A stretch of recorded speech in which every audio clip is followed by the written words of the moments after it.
ఇలా చేసేదాన్ని సేవ చేయటం అంటారు. మా తమ్ముడు కత్తి పట్టుకునేసరికి నేను చాలా షాక్ అయ్యాను. వీడియోలోకి వెళ్ళిపోతే గనక మా వాళ్ళు పొంగల్ వండే లోపల ఫ్యామిలీ అందరినీ చూసేయండి. ఇదంతా మా పెద్ద ఫ్యామిలీ అనమాట. ఈ లోపల పాలు అనేది పొంగొచ్చేసి మా నాయనమ్మలందరూ పొంగల్ వండే లోపలనే మా తాతయ్య ఇవన్నీ పూజించేశాడనమాట. ఇంకా పొంగల్ రెడీ అవ్వగానే కత్తులన్నీ పట్టుకొని గుడి చుట్టూ తిరుగుతారనమాట. మా బాబాయ్ అని మా తమ్ముడు పట్టుకున్నారు కత్తులు.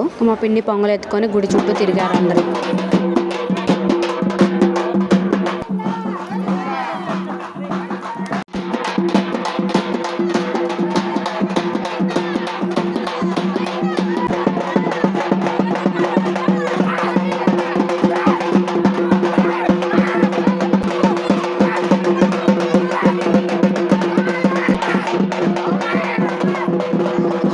సేవ చేసే వీడియోస్ అన్ని లాంగ్ వీడియోస్కి అప్లోడ్ చేయాలి, షార్ట్ వీడియోస్కి అప్లోడ్ చేయాలో కామెంట్ చేయండి. 9th క్లాస్ చదివే మా తమ్ముడు కూడా సేవ చేశాడు. సబ్స్క్రైబ్ చేసుకోవడం మాత్రం మర్చిపోకండి.